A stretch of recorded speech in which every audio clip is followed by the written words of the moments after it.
Magandang araw po sa inyong lahat.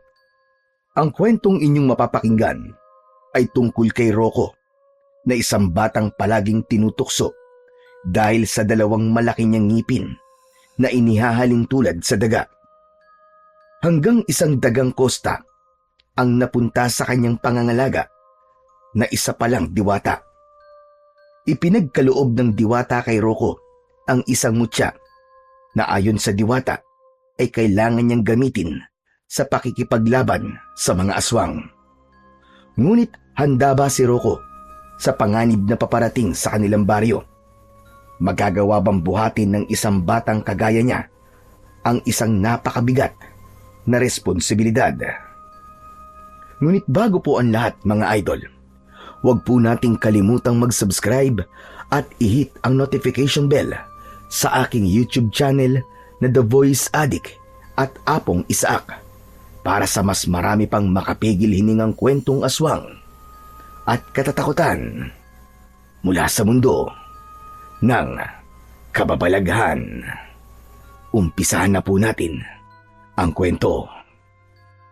Tahimik na naglalakad isang hapon ang 10 taong gulang na batang si Rocco habang bitbit ang isang basket na wala ng laman. Masaya siya dahil mabilis niyang napaubos ang binibenta niyang maruya na ang nagluto naman ay ang tatay niyang si Danilo.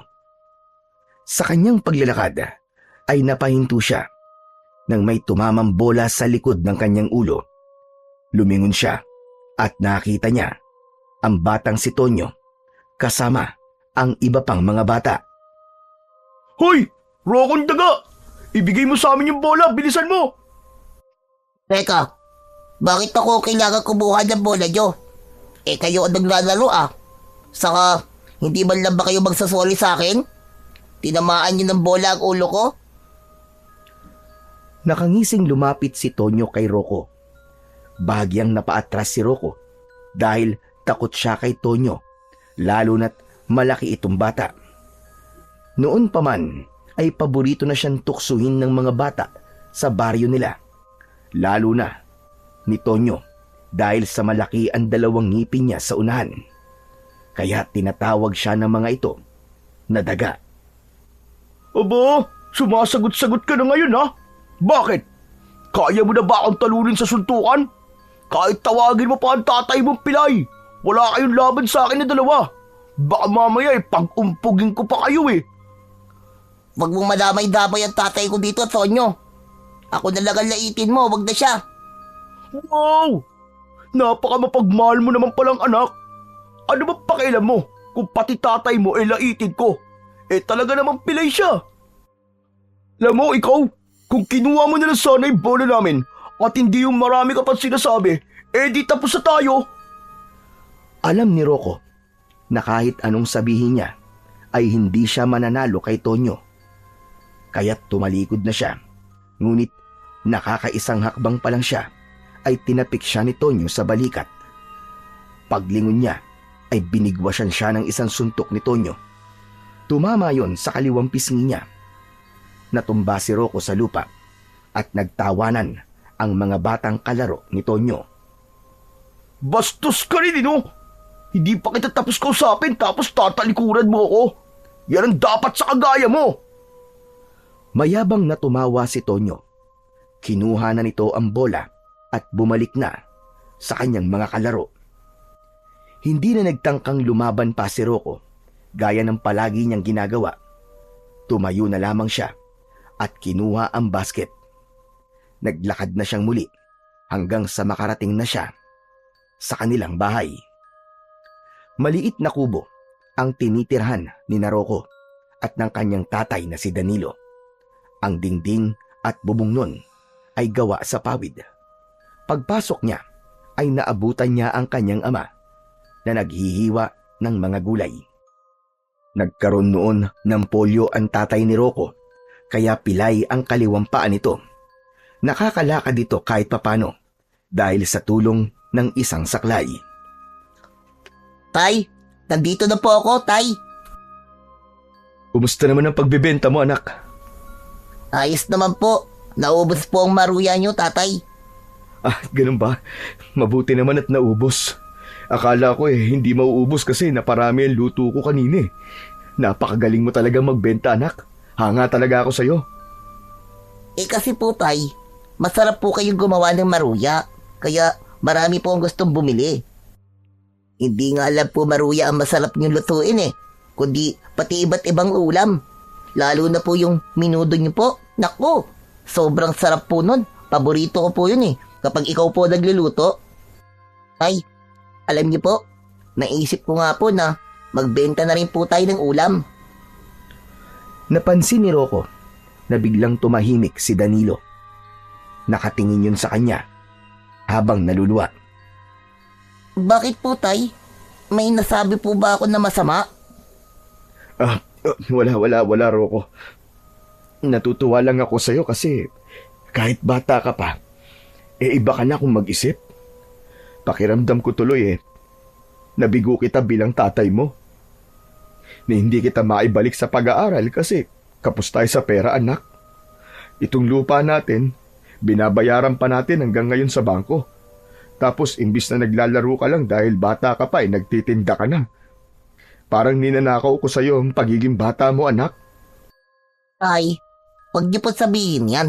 Masaya naman po ako at nakakatulong po ako sa inyo Saka alam ko po na kapag natapos na tayo sa pagbabayad sa bangko nitong lupahan natin, makakabalik na rin po ako sa pag-aaral.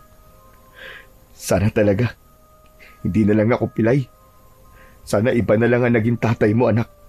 Yung tatay na kayang ibigay ang magagandang bagay sa'yo. Dahil yun ang nararapat sa mga batang kagaya mo, Rocco. Wala po akong ibang gustong maging tatay, kundi ikaw lang po. Mahal na mahal po kita, tay. Agad na pinunasan ni Danilo ang gilid ng mga mata nito bago pa ito tuluyang maluwa. Noon pa man ay ganun na si Danilo at alam yun ni Rocco. Maliit ang tingin ni Danilo sa sarili nito dahil sa kanyang kapansanan.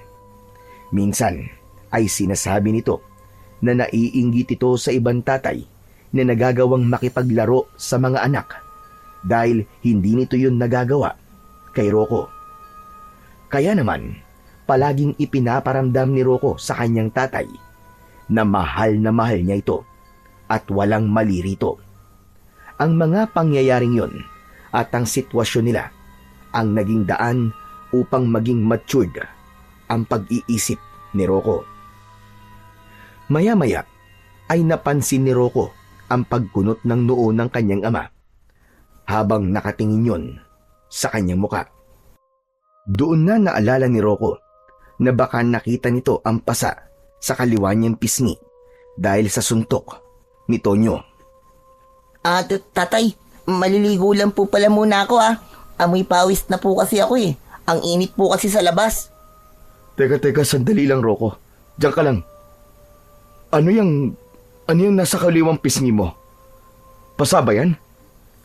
Ito po ba? Ano po ito? Nadapa lang po kasi ako kanina. Tumama po ang mukha ko sa lupa, kaya nagkaroon po ng pasa. Hindi. Parang sinapak Inaway ka na naman ba ni Tonyo? Hindi po. Rocco, hindi ba sabi ko sa'yo ay ayoko nagsisinungaling ka? Dalawa na lang tayong magkasama. Kaya ayoko na naglilihim tayo sa isa't isa. Sabihin mo sa akin kung paano ka nagkaroon ng pasa. Tama po kayo, tay. Si Tonyo po ang may gawa nito. Hindi ko po kasi inabot sa kanya yung bola nila Ano? Sa ganun dahilan ay sasaktan kanya kagad? Alam mo, sumusobra na talaga yung Tonyo na yan. Alam ko na palagi kanyang tinustukso at tinaaway. Pero sobra na tong pananakit na ginawa niya sa'yo. Teka, ang mabuti pa'y punta natin siya sa labas ng bahay nila. Teka, tay, ano po gagawin natin doon? Kailangan ko makausap ang nanay ni Tonyo o kahit ang tatay niya. Dapat nilang malaman ang ginagawa ng anak nila para sila magdisiplina kay Tonyo. Tay, wag na po. Hindi na po kailangan. Hindi naman po ako nasaktan Anong hindi nasaktan ang sinasabi mo? Tignan mo nga't nagkaroon ka ng pasa. Tay, wag na po talaga. Baka po kasi magkagulo pa kapag isinumbog natin si Tonyo sa nanay at tatay niya eh. Hindi po ba kilalang basagolero yung tatay ni Tonyo? Yung nanay naman po niya mahilig mang-away ng kapitbahay. Wag na po tay. Ang importante naman po buhay ako eh. Anak, masakit para sa akin na makikitang sinasaktan ka ng kahit na sino. Gusto ko na sa pagkakataong to ay maipagtanggol man lang kita kahit paano, anak. Tay, ayos lang po talaga ako. Huwag po kayo mag-alala sa akin. Sandaling tumahimik si Danilo. Maya-maya pa ay huminga ito ng malalim, sabay iling. Sige, palalampasin ko muna ngayon yung ginawa sa'yo ni Tonyo, anak. Pero kapag sinaktan ka niya ulit, kakausapin ko na mga magulang niya. Nagkakaintindihan ba tayo? Opo, tay. Sige po, maliligo na po muna ako. Tumayo na si Rocco at nagtungo sa banyo na nasa likod ng kanilang kubo. Doon na siya nakahinga ng maluwag dahil sigurado na siya na hindi kakausapin ng tatay niya ang mga magulang ni Tonyo. Nais niya kasi na umiwas sa gulo at natatakot din siya na mas lalo lang siyang tuksuin at awayin ni Tonyo kapag kinausap ng tatay niya ang mga magulang nito. Bilang isang bata, ay simple lamang ang mga pangarap ni Rocco. Nais niyang makapagtapos ng pag-aaral hanggang sa kolehiyo. Nais niya na paglaki niya ay magkaroon siya ng trabaho na kayang masuportahan ang pang-araw-araw na pangangailangan nila ng kanyang ama. Hindi niya nais na yumaman sila ng sobra-sobra. Sapat na sa kanya na magkaroon sila ng maginhawang buhay at maayos na tirahan. Isang umaga, habang nag-aalmusal sina Rocco at Danilo, ay isang bagay ang sinabi ni Rocco sa tatay niya. Tay, malapit na pala ang piyesta dito sa atin, no? Nakita ko po kasi kahapon na nagsasabit na po ng mga banderitas sina Kapitan. Aba, oo nga pala, no? Sa susunod na buwan na pala ang piyesta. Sigurado ko na magkakaroon na ng perya anumang araw. Tay, kapag may perya na, pumunta naman po tayo ha. Gusto ko pong magdaro ng color game. Alam mo anak, hindi ka dapat naglalaro nun kasi sugal yun eh. Mas lalo yung magiging hindi maganda kung hahayaan mong kontrolin ng sugal ang buhay mo. Ganun po ba? Pero isang taya lang po ang ginagawa ko sa color game, tay. Talo man po o panalo, hindi na po ko ulit tumataya. Pero kung masama po talaga ang sugal, manood na lang po tayo ng palabas. Baka may magician po doon o kaya may babaeng ahas na hindi naman totoo. Sige, walang problema, anak. Kapag nagkaroon na ng perya, pupunta tayo doon. Makalipas lang ang ilang araw, ay nabalitaan ni Rocco na meron ng itinayong peryahan sa malawak na bakanting lote sa kanilang baryo. Sa unang gabi ng pagbubukas ng perya, ay nagtungo roon si Rocco kasama ang kanyang ama na si Danilo. Aliw na aliw si Rocco sa makukulay na ilaw at napakaraming tao sa paligid. May mga naglalaro ng bingo, color game at kung ano-ano pa. Meron din doong Ferris wheel na pinipilahan dahil yun ang unang beses na nagkaroon ng ganon sa kanilang lugar. Tay! Sakay po tayo ng Ferris wheel! Sige, dito ka lang at bibili lang ako ng tiket. Pumila si Danilo sa bilihan ng tiket sa pagsakay sa Ferris wheel. Nang bumalik ito, ay may dala na itong 2 tiket at inabot nito ang isa kay Rocco. Pumila na sila para makasakay na sila at habang nasa pila ay hindi na itago ni Rocco ang labis na kasiyahan.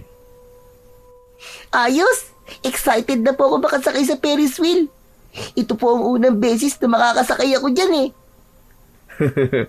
Baka matatakotin ka pag sa mataas na lugar, ha? Baka pagbaba natin bigla kang masuka. Hindi po, tay. Saka, hindi naman po ganun kataas yung Ferris wheel eh. Nagulat sina Rocco at Danilo nang marinig nila ang boses ni Tonyo na nasa kanilang likuran. Hoy! Hoy, Rocco! Anong ginagawa mo rito, ha? Sasakay ka ba sa Ferris wheel? Siyempre, kaya nga kami nakapila rito, di ba? Maganda yan. Para makakita ako ng dagang nakasakay sa Ferris wheel. Tonyo, baka nakakalimutan mo na nandito ako.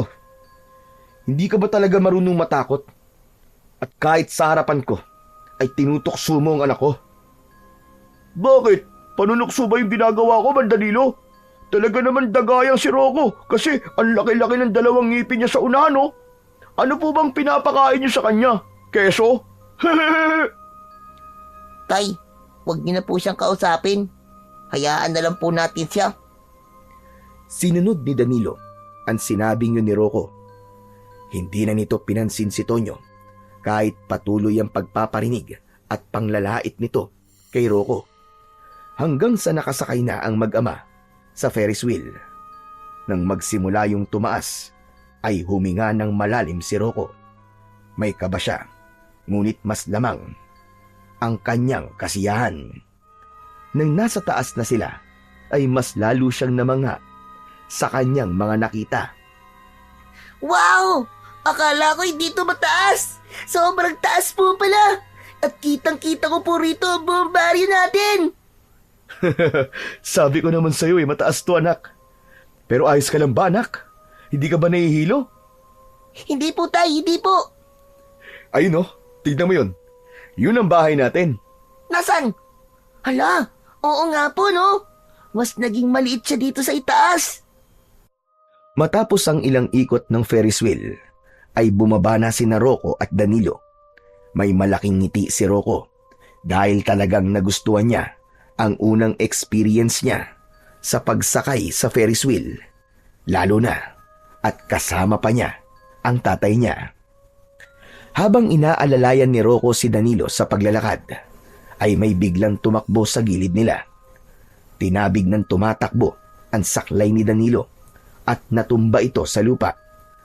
Agad namang tinulungan ni Rocco ang tatay niya. Tay, ayos ka lang po ba? Nasaktan po ba kayo? Medyo masakit lang ang balakang ko anak.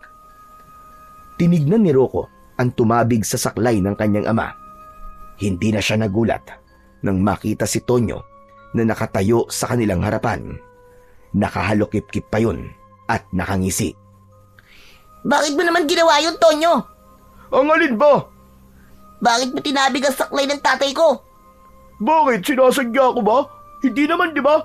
Paharang-harang kasi kayo sa dinadaanan ko eh. Ikaw ang nakakakita sa amin, kaya sana, ikaw na lang ang umiwas. Tumawa si Tonyo saka parang walang nangyari na naglakad palayo. Kinuha ni Rocco ang saklay ng kanyang ama na si Danilo at inalalayan nito yun hanggang sa makatayo. Salbahay talaga Tonyo na yon. Pati kayo, hindi pinalagpas, tay. Pabayaan mo na. Ang importante ay hindi ikaw ang sinaktan niya. Kasi kung ikaw ang sinaktan niya, ay isusumbong ko na talaga siya sa nanay at tatay niya. Pero alam mo, Rocco anak, masaya ako. Kasi hindi ka kagaya ni Tonyo eh. Isa yan sa ipinagmamalaki ko. Na meron akong anak na mabait, magalang, at marunong rumispeto sa kapwa. Hindi po ba, tay? Lahat po ng yun itinuro niyo po sa akin. Sinusunod ko lang naman po mga yon kasi alam ko na hindi kayo magtuturo sa akin ng mga bagay na ikakapahamak ko. Pero ang mabuti pa po, umuwi na po tayo. Mukhang hindi maganda ang pagkakabagsak nyo kanina eh. Mabuti pa nga. Masakit talaga ang balakang ko eh. Pero huwag kang mag-alala. Ipapahilot ko lang to kay Mang Berto at mawawala na ang pananakit nito. Matapos yun, ay naglakad na ang mag-ama pauwi sa kanilang bahay. Kahit paano, ay nagpasalamat sa Diyos ang batang si Rocco na yun lang ang natamo ng kanyang ama nang dahil sa salbahing si Tonyo. Dahil kung mas matindi pa roon ang nangyari kay Danilo, ay baka lumabas na ang tapang ni Rocco. Kinabukasan ay inutusan si Rocco ni Danilo na papuntahin sa bahay nila ang kilalang manghihilot at albularyo sa baryo nila na si Mang Berto. Hanggang sa sandaling yun ay masakit pa rin kasi ang balakang ni Mang Danilo. Tumalikod agad si Rocco at pinuntahan niya si Mang Berto sa bahay nito. Kasama niya ito nang bumalik siya sa bahay nila. Habang hinihilot ni Mang Berto ang balakang ni Danilo, ay napapangiwi si Rocco dahil baka sa mukha ng tatay niya ang labis na kirot na tinitiis nito. Matapos na mahilot ni Mang Berto si Danilo, ay inabutan ito ni Danilo ng 50 pesos. Pasensya na po kayo ha, kung yan lang po ang kaya kong ibayad sa inyo, Mang Berto. Ano ka ba? Malaking bagay na ito. Pambili na rin ito ng bigas. Ano ba kasi nangyari dyan sa balakang mo? Si Tonyo kasi. Habang naglalakad kami ni Rocco sa peryahan, tinabig ba naman ang saklay ko? Ayun, natumba ko. Hindi maganda ang pagkakabagsak ko eh. Ay nako, napakapasaway talaga ng batang yon. Napakasutil. Sigurado ko na paglaki nun, ay kagaya yon ng tatay niyang basagulero. Wag naman po sana, Mang Berto. Sana ho magbago pa si Tonyo. At sabihin mo, sana ay maging kagaya siya ng anak mo, na magalang at tahimik lang at marunong rumispeto. Sinabi niyo pa, Mang Berto. Teka, oo nga pala. Alam niyo na ba yung bali-balita dito sa baryo natin? Ano ho ba ang bali-balitang yun? Di ko na rin po kasi alam kung ano nangyayari sa atin eh. Alam niyo naman, madalas nandito lang po ako sa bahay ko. Ang sabi-sabi ay meron daw aswang dito sa baryo natin. Ano, Mang Berto? Aswang? Hindi ba? Hindi naman totoo mga aswang. Totoo ang mga aswang, Danilo. Nasabi mo lang yan kasi marahil ay hindi ka pa nakakakita. Samantalang ako, maraming beses na ako nakakita, lalo na roon sa lugar kung saan ako nanggaling. Ano raw po ba ang dahilan? At nasasabi na may aswang daw dito sa atin? Yung mga alagang manok ni Pasing. Haba, pagising ba naman ni Pasing kinaumagahan patay na ang lahat ng manok niya. Parang may mga kagat daw at ubos ang dugo. Baka naman po aso lang ang may gawa nun. Hindi ba may mga pagala-galang aso dito kapag gabi na? Kung aso ang may gawa nun, bakit hindi nagising si Pasing? Sige nga. Yan po ang hindi ko alam, Mang Berto. Hay nako. Mukhang hindi mo siniseryoso ang aking sinasabi, Danilo. Mang Berto, pasensya ka na. Pero hindi po talaga ako naniniwala sa mga aswang-aswang na yan Sa tagal ko na po nakatira rito sa baryo natin, kahit dulo po ng kuko ng aswang, ay wala pa naman po ako nakikita. Alam mo, Danilo, sadyang may mga bagay at nilalang na hindi mo na kailangan makita para maniwala ka. Sige na. Ako'y aalis na. Basta't magpahinga ka muna kahit isang araw lang, Huwag ka munang magkikikilos at huwag ka na rin munang maligo ngayong araw. Bukas ka na lamang maligo. Sige ho. Maraming salamat po, Mang Berto. Tatandaan ko po lahat ng sinabi nyo. Mag-iingat po kayo sa pag-uwi nyo, ha? Nang makaalis na si Mang Berto, ay saka lumapit si Rocco sa tatay niya. Narinig niya ang lahat ng pinag-uusapan ng dalawa at hindi niya naiwasang makaramdam ng pag-aalala at takot nang marinig niya ang sinabi ng matandang albularyo na si Mang Berto tungkol sa aswang. Tay! Sa tingin niyo po ba talagang may aswang po dito ngayon sa atin? Nako, huwag ka maniwala dun sa sinasabi ni Mang Berto, anak. Ibig po sabihin hindi totoong pinatay ang mga alagang manok ni Aling Pasing? Yun, pwedeng totoo yun.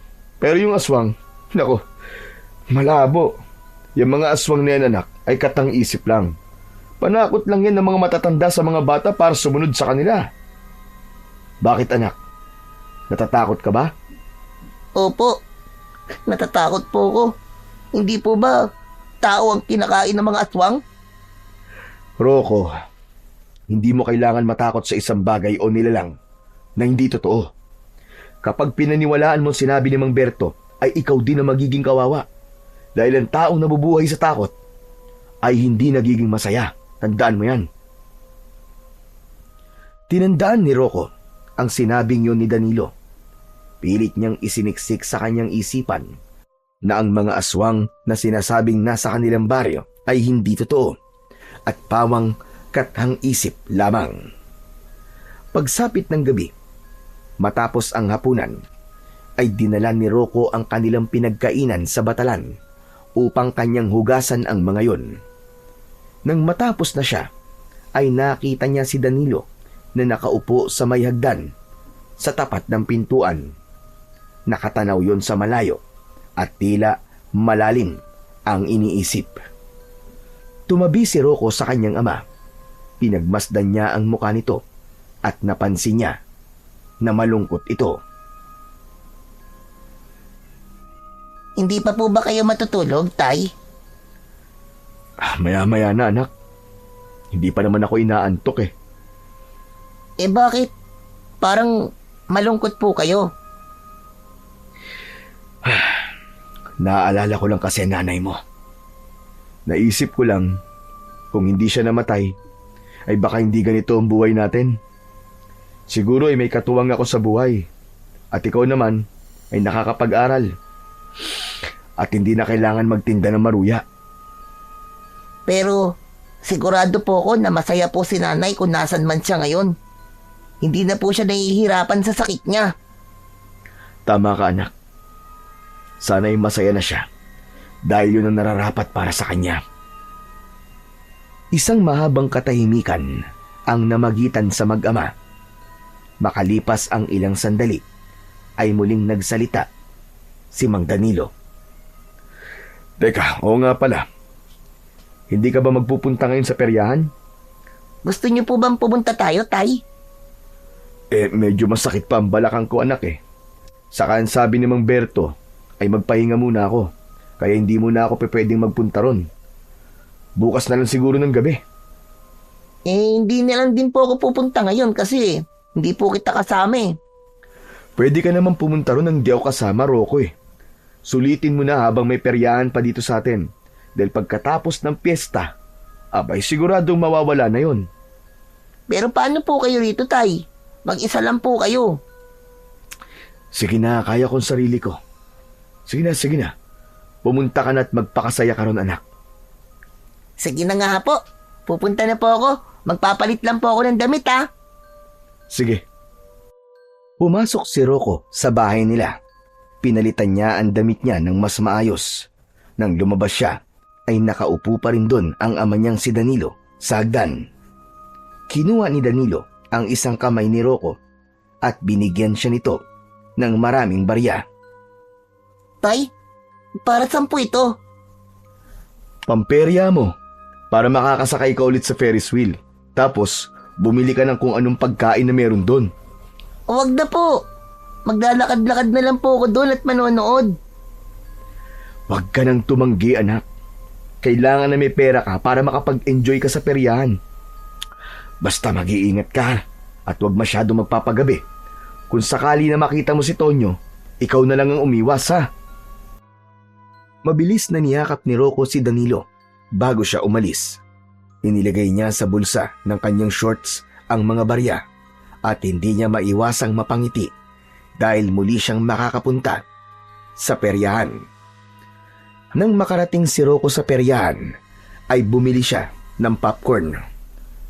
Nanood siya ng mga naglalaro ng color game at nang magsawa siya, ay lumipat naman siya sa panonood sa mga taong naglalaro ng dart game.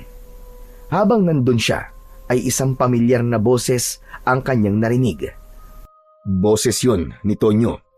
Sumilip siya sa gilid ng kinapipwestuhan ng dart game at doon niya nakita si Tonyo na may kausap na 2 bata. Narinig ni Rocco mula sa isang bata na meron itong nakitang matandang babae na nagpapalaro tapos ang premyo ay isang dagang kosta. Aba, gusto ko magkaroon ng dagang kosta. Alam niyo ba ang gagawin ko sa dagang yon? Ilalagay ko siya sa loob ng plastik At doon lang siya hanggang sa mamatay siya. Umalis na si Tonyo kasama ang dalawang bata. Kinabahan si Rocco at hindi niya nagustuhan ang nais gawin ni Tonyo sa dagang Costa. Kaya sinundan niya ito at nakita niya sina Tonyo at ang dalawang bata na nasa harapan ng isang kariton. Sa kariton ay merong kulungan na may nakakulong na isang dagang Costa. Isang matandang babae ang naroon. Nilakasan ni Rocco ang kanyang loob at lumapit siya kina Tonyo. Nakita niya na napakaputi ng dagang Costa at pulang-pula ang mga mata nun. Uy, Rocco! Ikaw pala yan! Tamang-tama kasi magkikita kayo ng kapatid mo. Tignan mo, kamukhang kamukha mo yung daga na nasa kulungan. Hindi pinansin ni Rocco ang panlalait na yon ni Tonyo. Ang tanging nasa isip niya ay ang maunang makuha ang dagang Costa dahil alam niya ang gagawin ni Tonyo sa dagang yon kapag ito ang nakakuha nun. Tinanong ni Rocco sa matandang babae kung paano niya makukuha ang nag-iisang dagang Costa. Ayon sa matandang babae, ay kailangan magbayad ng 2 piso para sa isang pagkakataon na bumunot sa mga stick na nakalagay sa baso. Kapag ang stick na nabunot ay merong kulay pula sa dulo, ay isang dagang Costa ang premyo. Sige po, ito po ang 10 piso, Lola, para 5 beses po akong bubunot. Wow! Ang dami mong pera! Bakit? Desperado ka bang mapalaya ang kapatid mong daga, Rocco? Lola, ito naman ang sa akin. 20 pesos! Matapos magbayad ng 2, ay isa-isa na silang bumunot ng stick. Sa unang 3 stick ni Rocco ay bigo siya. Ganon din si Tonyo. Nang maubos na ang 5 pagbunot ni Rocco, ay muli siyang nagbayad ng 10 piso. Ngunit bumagsak ang mundo ni Rocco nang sa ika-10 pagbunot ni Tonyo ay may kulay pula ang stick na nabunot nito. Yes! Ang galing ko talaga! Sa wakas, magkakaroon na rin ako ng dagang Costa! Inuwa ng matandang babae ang dagang Costa. Inilagay nito yon sa maliit na kahon at inabot kay Tonyo. Naglakad na si Tonyo at ang 2 bata paalis, pero sinundan ni Rocco ang mga yon. Tonyo! Sandali lang, sandali! Bakit? May kailangan ka? Yung daga, pwede ba akin na lang yan? Nek-nek mo! At bakit ko naman ito ibibigay sa'yo, Aber? Sa bagay, oo nga pala. Parehas nga pala kayong daga. Narinig ko kasi ang pinag-uusapan nyo kanini. At alam kong hindi maganda ang gagawin nyo dyan sa daga. Pero kung hindi mo siya ibibigay sa akin, baka pwedeng makiusap sa inyo na wag ko nila siya sasaktan. Wow! Talagang grabe ang malasakit mo sa daga, ano? Saka, ano bang pakialam mo kung anong gagawin ko sa dagat to? Gumastos ako ng 20 pesos para makuha to, no? Malas mo lang kasi ako ang nakakuha at hindi ikaw. Pero kasi kahit daga lang siya, ay may buhay pa rin siya. May pakiramdam yan at nasasaktan din yan gaya nating mga tao. Gaya ng sinabi ko, wala kang pakialam sa gagawin ko kasi akin na ang dagang ito.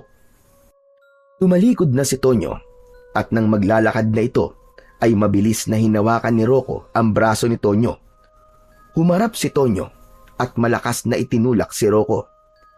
Napaupo sa lupa si Rocco at tumayo si Tonyo sa harap niya habang nakatingin sa kanya na parabang isa siyang napakaliit na bagay. Ang kulit mo rin talagang daga ka, no? Gusto mo pa yatang masaktan eh. Sige na, Tonyo. Akin na lang ang dagang Costa. Kung gusto mo bibiling ko na lang yan sa'yo. Bakit? May pera ka ba? Mahirap pa kayo ng tatay mo sa daga eh. Tumayo si Rocco at binilang ang barya na nasa kanyang bulsa. Oh, ito. Meron pa ako dito 30 pesos. Ito na lang ang lahat na meron ako. Kulang yan. Hindi ko tatanggapin yan. Ano? Pero 20 lang naman ang ginastos mo para makuha ang daga na yan ah. May sobra ka pa 10 piso. Ano ba pakialam mo? Pero, pwede naman nating gawa ng paraan ang kulang mo para mabili mo tong dagang kosta ko. Anong paraan? Pasuntok ako ng isa. Ha? Ayoko. Kapag nakita ni tatay na may pasa ako, ay magagalit na naman siya sa'yo. Ang sabi niya kapag sinaktan mo ulit ako, ay kakausapin na niya nanay at tatay mo. Eh di, sa tiyan na lang kita susuntukin. Ano, Rokong Daga? Magdesisyon ka na bago pa magbago ang isip ko. Ano ba yan? Oo na, sige na. Ang payag na ako. Basta wag mo lang lalakasan ha. Huwag kang mag-alala. Hindi ka masasaktan sa suntok ko. Parang kagat lang to ng langgam. Nakakalokong ngumisi si Tonyo. Inutusan nito ang 2 batang kasama nito na hawakan si Rocco sa magkabilaang kamay. Agad na tumalima ang 2. Inilapag ni Tonyo sa lupa ang kahon kung saan nakakulong ang dagang kosta. Pinatunog pa nito ang kanang kamao nito. Nang sandaling yun ay desperado na talaga si Rocco na makuha kay Tonyo ang dagang kosta dahil ayaw niya yung mapahamak. Kung sa iba, walang kwenta ang buhay ng isang daga, para sa kanya ay meron. Tinuruan siya ng tatay niya na pahalagahan ng buhay, hindi lang ng tao, kundi ng lahat ng hayop. O ano, handa ka na ba, Rokong Daga? Oo, sige na. Suntukin mo na ako. Bumuelo si Tonyo at nagpalipad ito ng malakas na suntok. Tumama yun sa tiyan ni Rocco. Hindi totoo ang sinabi ni Tonyo na mahina lang ang suntok na gagawin ito dahil napakalakas nun. Pakiramdam ni Rocco ay mawawalan siya ng malay dahil sa suntok na yun. Nang bitawan ng 2 bata ang mga kamay niya, ay napaluhod siya sa lupa. O ano, akin na yung pera mo. Bilisan mo! Nanghihinang inabot ni Rocco ang mga barya kay Tonyo. Matapos yun ay umalis na ang mga ito at naiwan si Rocco na nasa kanyang harapan ang kahon kung saan nakakulong ang dagang kosta. Umuwi si Rocco sa bahay nila. Nadala ang dagang kosta. Tulog na ang tatay niya kaya hindi na nito nakita kung ano ang dala niya. Tumabi na siya sa tatay niya sa pagkakahiga sa banig na nakalatag sa kawayang saig, habang iniinda pa rin niya ang sakit ng pagsuntok ni Tonyo sa kanyang tiyan. Kinabukasan, habang abala sa pagluluto ang tatay ni Rocco ng maruya, ay naghanap siya ng mas maayos na kulungan para sa dagang kosta. Nang silipin niya kasi yun, ay napansin niya ang sugat ng daga sa isa sa mga paa nito. Naisip niya na kailangan niya yung alagaan at hindi maganda na basta na lang niya yung pakakawalan at baka makain pa yun ng kung anong hayop gaya ng ahas o pusa sa paligid. Walang nakitang kulungan si Rocco sa bahay nila, kaya naghanap at nagtanong-tanong siya sa mga kapitbahay nila. Nang mapadaan siya sa bahay ni Mang Berto, ay napansin niya ang kulungan ng isang ibon na nakasabit sa harap ng bahay nito. Walang nakakulong na ibon sa kulungan, kaya kumatok siya sa bahay ni Mang Berto. Oh, Rocco, ikaw pala yan. Anong ginagawa mo rito? Masakit pa rin ba ang balakang ni Danilo at magpapahilot ulit siya? Ay, hindi po. Maayos na po ang balakang ni tatay. Itatanong ko lang po sana kung ginagamit niyo pa po ba yung kulungan ng ibon na yon? Hindi na. Nakawala kasi yung alaga kong ibon. Gusto ko nang itapon yan, kaya lamang palagi ko nakakalimutan. Bakit? Hihingin mo ba? Opo, sana. Okay lang po ba? Aanin mo naman ang kulungan ng ibon. Nag-aalaga ka na ba ng ibon ngayon? Hindi po. Daga po ang aalagaan ko. Ano ka mo? Daga? At kailan ka pa nagkaroon ng alagang daga, Rocco? Bakit naman sa dinami-dami na pwede mong alagaan ay daga pa? Hindi mo ba alam na peste ang mga yon? Ang sinasabi niyo naman po yung pesting daga yung sa bahay. Dagang Costa po ang sinasabi ko. Dagang Costa. Ano ba ang dagang Costa? Yung dagang kulay puti po tapos pula po yung mata. Pula ka mo ang mga mata. Aba, baka aswang yun Mang Berto naman Nilamon na po kayo ng aswang-aswang nyo Basta, daga po siya na inaalagaan. Ano po, Mang Berto? Ibibigay niyo na po ba yung kulungan niyo ng ibon o hindi? O sige, ibibigay ko na sa'yo. Tutali hindi ko naman na yung kailangan. Sandali lang at kukuha lamang ako ng panungkit. Maraming salamat po, Mang Berto. Kumuha ng mahabang patpat si Mang Berto at kinuha nito ang kulungan ng ibon. Nang maibigay nito yon kay Rocco, ay muli siyang nagpasalamat. Masayang naglakad si Rocco pauwi sa bahay nila dahil sa wakas ay may mas maayos na siyang kulungan para sa kanyang dagang Costa. Nang makabalik si Rocco sa bahay, ay binalutan niya ng manipis na lambat ang kulungan ng ibon upang hindi yun makawala at sa kanya inilagay doon ang dagang Costa. Binigyan niya yon ng kanin at tubig para kahit papano ay meron yung pagkain at inumin. Ayan, maayos ng kulungan mo. Kahit paano ay malaki-laki yan kesa nandun ka lamang sa maliit na kahon.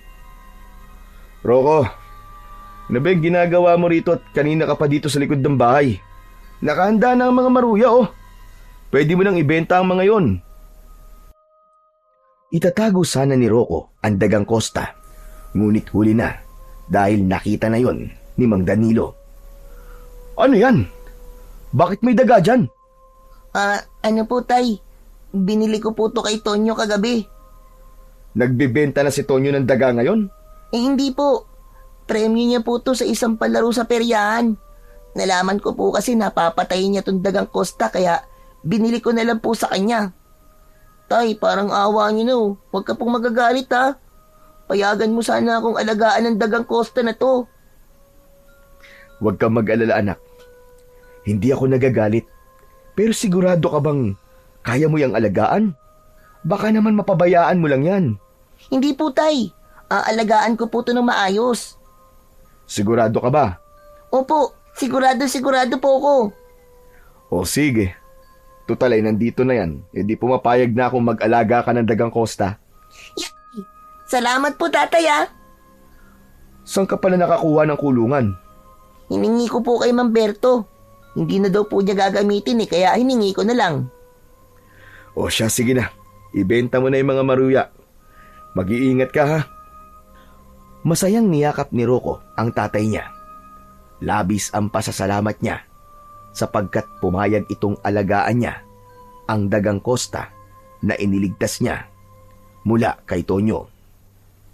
Sa maghapong pagtitinda ni Rocco ng maruya ay wala siyang ibang nais kundi ang maubos na yung kagad dahil gusto niya nang makauwi para makita ang kanyang alagang daga. Pagsapit ng 4:00 ng hapon ay naubos na ang paninda niya kaya nagsimula na siyang maglakad pauwi. Sa hindi inaasahang pagkakataon ay nakasalubong ni Rocco si Tonyo. Hoy! Rocco daga!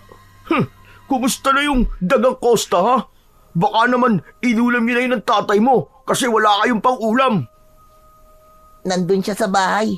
Inilipat ko sa mas malaking kulungan para makakilo siya ng maayos. Aba, napakabait mo naman pala sa mga kauri mo. Bakit? Gano'n naman talaga dapat ang turing natin sa mga hayop Dapat ay maging mabait tayo sa kanila kasi may buhay din sila. May balak ka bang maging anghel at ganyang kakabait Tumatawang naglakad na palayo si Tonyo. Nagpasalamat si Rocco dahil ganun lang ang nangyari at hindi siya sinaktan nito. Nang makarating si Rocco sa bahay nila, ay sabik niyang pinuntahan ng kulungan ng dagang Costa sa likod ng bahay. Pero kinabahan siya dahil wala yun doon. Pumasok siya sa bahay nila at nakita niya ang tatay niya na nakaupo sa isang sulok habang nagbabasa ng Biblia. O Rocco anak, nandiyan ka na pala. Napaubos mo na ba yung maruya natin? Opo. Pero tay, nasan po yung alaga kong daga? Wala po yung kulungan niya sa likod eh. Ah, pinasok ko nandun sa may kusina. Ang init kasi sa likod kanina kaya pinasok ko siya. Ay, salamat. Akala ko kung ano na nangyari sa kanya eh. Pinuntahan ni Rocco ang kulungan ng daga sa kusina. Nakapatong yun sa lamesa. Napansin niya na nakahiga lang ang daga at parang nangihina. Hala, kawawa naman siya tay. Mabuti na lang talaga at nakuha ko to kay Tonyo. Kundi, malamang patay na to ngayon. Sinabi mo pa, sa tao nga walang awa ang batang yun eh. Sa daga pa kaya? Pinakain ko na pala yan ng tinapay kanina. Inubos naman niya. Pero hindi ba, alaga mo na yan ngayon? Dapat bigyan mo na siya ng pangalan. Ay, oo nga pala no.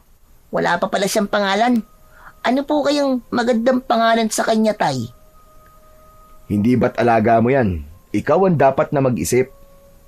Ano po kaya kung Snow? Kasi puting-puti po siya na parang snow. Maganda nga yung pangalan na naisip mo anak.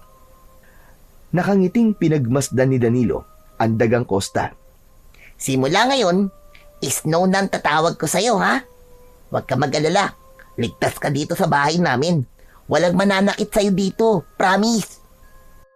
Naging responsable si Rocco sa pag-aalaga sa dagang Costa. Pinapakain niya yon sa tamang oras at hindi niya hinaayaan na mawalan yun ng tubig na inumin. Hindi rin niya kinakalimutan na linisin ang kulungan ng daga kapag meron yung dumi. Maging ang maliit na sugat sa paa ng daga ay nililinisan niya at nilalagyan ng gamot.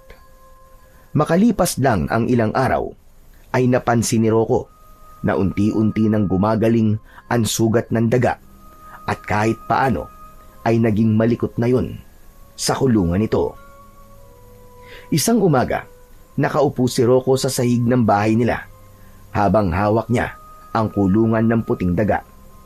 Nakangiti siya habang pinapanood ang pagtakbo ng daga sa loob ng kulungan. Nasa ganun siyang tagpo nang pumasok ang tatay niya. Talagang aliw na aliw ka dyan sa alaga mong daga ah. Natutuwa lang po kasi ako. Kasi masigda na po siya ngayon tapos gumagaling na rin po yung sugat sa paa niya, tatay.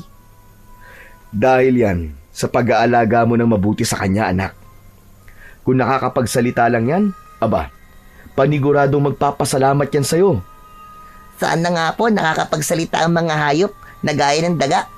Para nga pong mas maganda pa po silang kaibigan kaysa sa mga bata dito sa baryo natin eh. Bakit mo naman nasabi yan anak? Yung mga bata po kasi dito sa atin, palagi na lang po akong tinutokso na daga dahil po sa ngipin ko. Lalo na po si Tonyo, na minsan ay nanakit pa.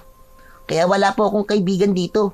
Buti na lang po at dumating si Snow kasi siya na po ang naging kaibigan ko. Huwag kang mag-alala anak. Kapag lumaki ka na, ay sigurado ako na makakahanap ka ng tunay na kaibigan. Saka, nandito naman ako eh. Hindi mo lang ako tatay, kundi kaibigan mo na rin ako. Ngumiti si Rocco sa kanyang ama. Napagtanto niyang tama ang sinabi nito.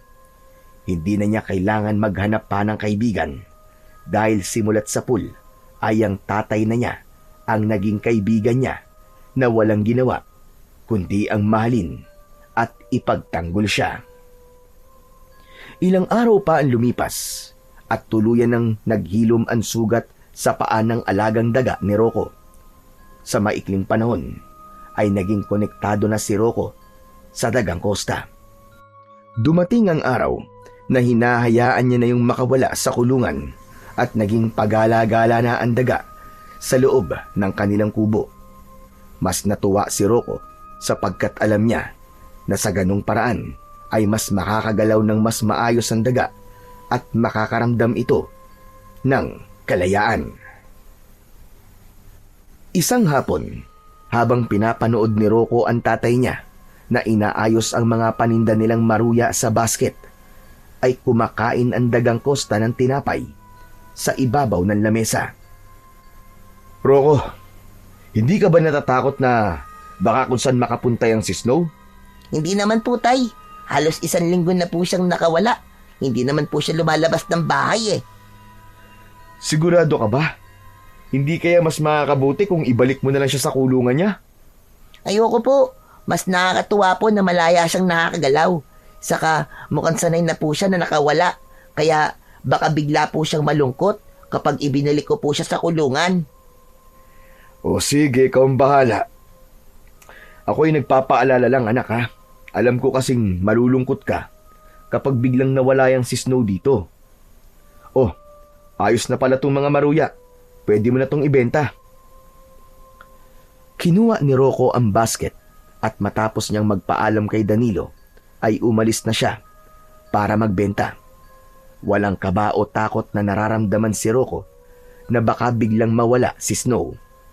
Napansin niya kasi na simula ng pakawalan niya yon mula sa kulungan ay hindi yun lumabas ng bahay nila kahit na isang beses. Ngunit tila nagdilang anghel si Danilo dahil isang umaga, pagkagising ni Rocco ay hindi niya na makita kung nasaan si Snow. Nang magising ang kanyang tatay ay nagtaka ito dahil sa paghahalugog niya sa kanilang bahay. Anak, ano bang hinahanap mo? Mukhang aligagang-aligaga ka. Si Snow po kasi nawawala. Kanina ko pa po siyang hinahanap pero hindi ko po siya makita eh. Nako, yan na nga ba ang sinasabi ko eh. Baka naman nasa labas. Tara, hanapin natin. Tinulungan si Rocco ni Danilo sa paghahanap sa dagang Costa. Maging sa labas ng bahay nila ay hindi rin nila nakita ang daga. Tinawag ni Rocco ang pangalan ni Snow pero walang dagang lumapit sa kanya. Makalipas ang halos 1 oras ng paghahanap ay malungkot na naupo sa may hagdan si Rocco. Nasaan na kaya si Snow, tay? Ano na kaya nangyari sa kanya? Hindi ko rin alam anak. Pero baka naman babalik din yun. Alam mo mga hayop anak, alam nila kung saan sila nakatira. Maligaw man sila, ay pilit silang babalik kung saan alam nila na ligtas sila. Nag-aalala po ko eh, na baka nakalayo na siya tapos hulihin siya ng ibang tao at kung anong gawin sa kanya. O baka makain siya ng ahas o kung ng anong hayop. Huwag kang mag-isip ng ganyan anak.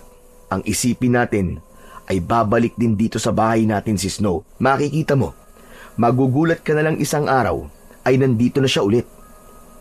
Dapat pala nakinig po ako sa inyo, tay eh. Dapat hindi ko na lang hinayaan na nakawala si Snow. Kung sinunod ko sana kayo, nandito pa sana siya. Huwag mong sisihin ang sarili mo anak. Magandang intensyon mo kaya gusto mong hindi nakakulong ang alaga mong daga. Basta, babalik din si Snow. Ang kailangan lang nating gawin ay maghintay. Wala nang nagawa si Rocco, kundi ang maghintay sa pagbabalik ng alaga niyang daga. Labi siyang nalungkot dahil napalapit na siya kay Snow at talagang itinuring niya yon na kanyang kaibigan. Hindi rin niya maalis ang pakiramdam na naging pabaya siya, kaya nawala ang kanyang dagang Costa. Lumipas ang ilang araw, pero walang Snow na bumalik sa bahay ni Rocco. Nang sandaling yun, ay unti-unti niya nang tinanggap na hindi na talaga babalik ang alaga niyang daga. Ipinagdasal na lamang niya na kung nasaan ito, ay ligtas ito. Isang gabi, mahimbing na natutulog si Rocco sa tabi ng kanyang ama. Naalimpungatan siya dahil may naramdaman siyang gumagalaw sa ibabaw ng dibdib niya. Marahang binuksan ni Rocco ang kanyang mga mata at hindi siya makapaniwala nang makita si Snow na nasa ibabaw ng kanyang dibdib.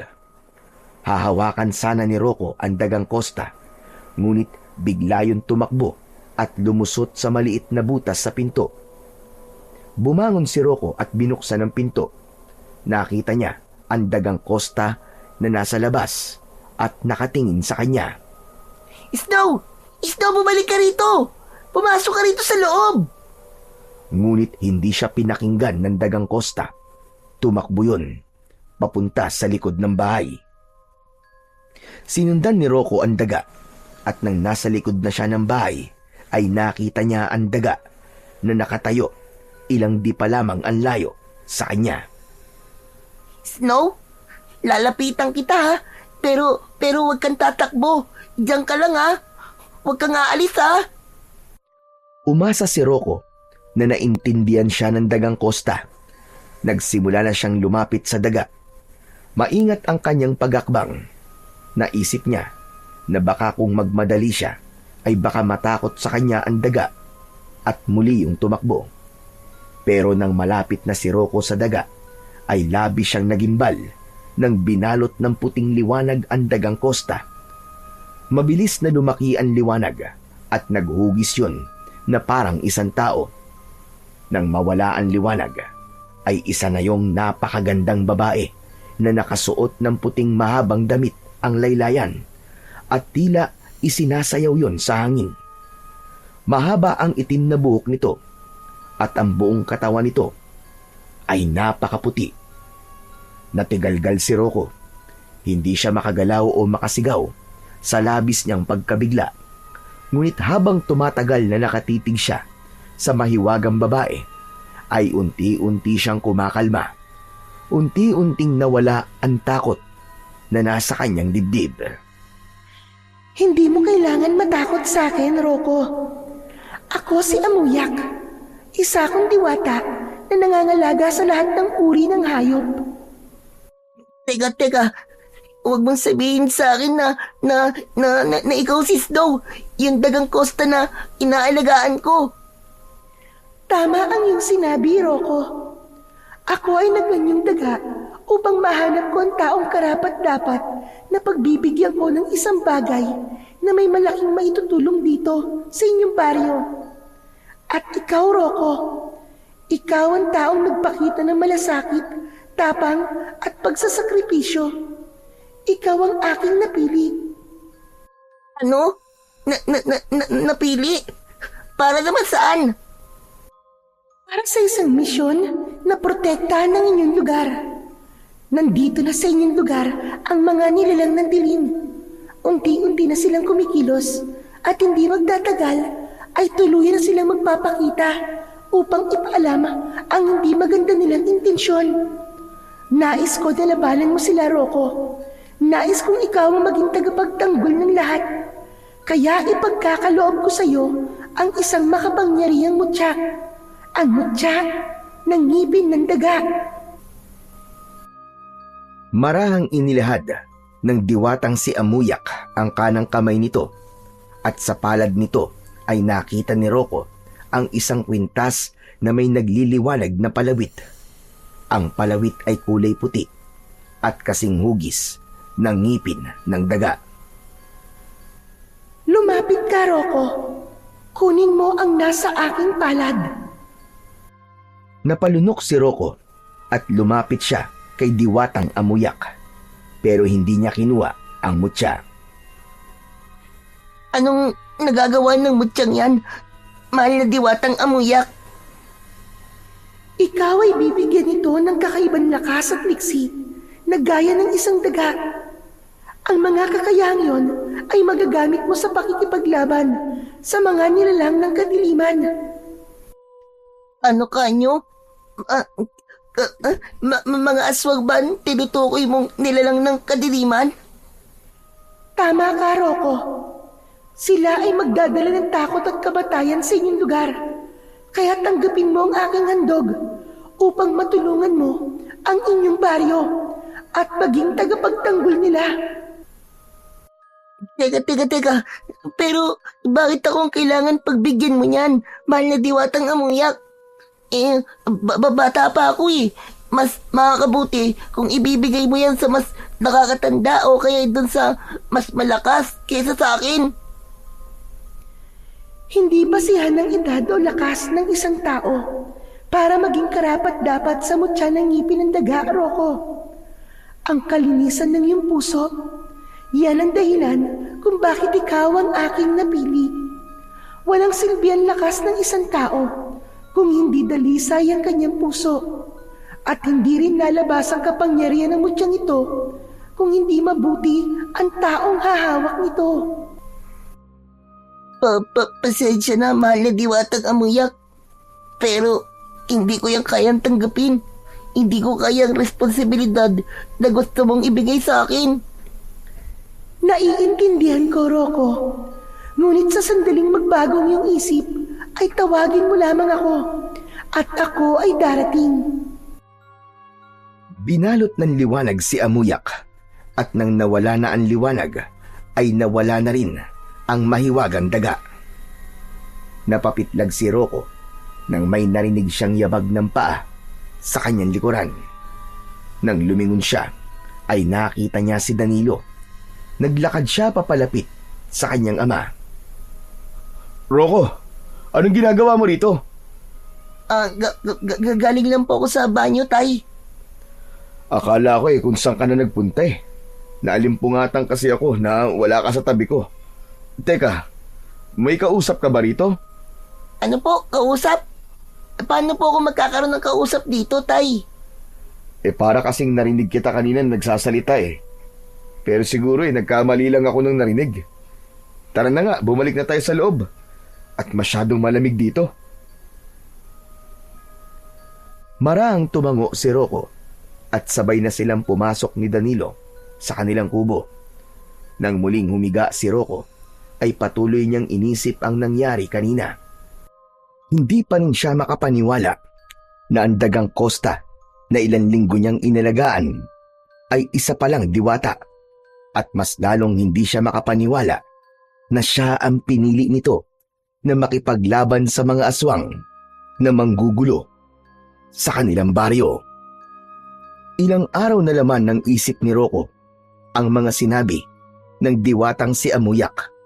Hindi niya muna sinabi yun sa ama niyang si Danilo ang tungkol sa bagay na yun dahil hindi pa niya alam kung paano niya yun sasabihin at kung papaniwalaan ba siya ng kanyang ama. Nang panahon na yun ay unti-unti nang kumakalat sa baryo nila ang kwento tungkol sa mga aswang na nakikita ng ilan tuwing gabi. Mas naging maugong na ang usapan na totoo ang mga aswang na naroon sa kanilang baryo. Isang hapon, habang pauwi na sina Rocco mula sa pagbebenta ng maruya, ay nadaanan niya sina Tonyo at ang iba pang mga bata na naglalaro ng patintero. Ipinagdasal ni Rocco na sana ay hindi siya tuksuhin ni Tonyo, ngunit hindi nagkaroon ng katuparan ang kanyang dasal. Nang makita kasi siya ni Tonyo, ay nagsimula ang mga yun na tuksuin siya dahil sa malalaki niyang ngipin. Hindi pinansin ni Rocco si Tonyo, pero biglang humarang si Tonyo sa harapan niya. Hoy! Rocco daga! Sana sa susunod ay ikaw ang atakihin ng aswang. Ikaw at yung tatay mong pilay. Hindi ka dapat nagsasalita ng ganyan sa ibang tao, Tonyo. Hindi tama na hinihiling mo na may mangyaring masama sa kapwa mo. Kapwa? Hindi ka naman tao eh. Di ba? Dahil isa ka ng daga. Sa bagay, baka kapag nakita ka ng aswang ay matakot pa yun sa'yo eh. Paniguradong iisipin ng mga aswang na wala silang laban sa napakalaki mong ngipin kasi kakagatin mo sila. Teka, sandali nga. Ano bang masamang nagawa ko sa'yo? At palagi mo na lamang ako tinutokso, Tonyo. Baka pwedeng sabihin mo, kasi gusto ko maintindihan kung bakit ganyan ka makitungo sa akin. O baka naman dun sa bahay nyo, ay binubugbog ka ng mga magulang mo palagi, kaya sa iba mo ibinubuhos yung galit na meron ka. Nang sandaling yun, ay hindi na napigilan ni Rocco na sagutin ng diretsyo si Tonyo. Ngunit hindi nagustuhan ni Tonyo ang pagsagot na yun ni Rocco. Galit na galit nitong sinuntok sa mukha si Rocco. Sa lakas ng suntok, ay natumba si Rocco sa lupa. Napatingin si Rocco sa likod ni Tonyo dahil biglang lumitaw roon si Diwatang Amuyak. Sa palagay niya ay tanging siya lang ang nakakakita sa diwata dahil walang reaksyon ng ibang mga bata nang nagpakita si Amuyak kay Rocco. Ikinumpas ni Amuyak ang isang kamay nito at nabigla si Rocco nang lumitaw sa leeg niya ang kwintas na may palawit na mutya ng ngipin ng daga. Matapos yun ay nawala na si Amuyak. Ayoko sa lahat. Ayun sinasagot-sagot ako. Ano ba pakialam mo kung tinutukso kitang daga, ha? Katukso-tukso ka naman talaga eh. Pati ang tatay mong pilay. Nanlaki ang mga mata ni Rocco nang sisipain siya ni Tonyo, pero bago lumapat ang paa nito sa mukha niya ay kusang kumilos ang kanang kamay niya. Hinawakan niya ang paa ni Tonyo at hinila yun na naging dahilan para matumba si Tonyo. Nagtawanan ang mga batang kalaro ni Tonyo. Agad namang tumayo si Rocco at Tonyo. Teka, sorry! Sorry, hindi ko sinasadya yun! Sorry! Hindi ka lang sumasagot sa akin. Lumalaban ka na rin, ha? Tignan natin kung hindi ka magsisisi kapag pinauwi kita sa bahay nyo na puno ng pasayang katawan mo.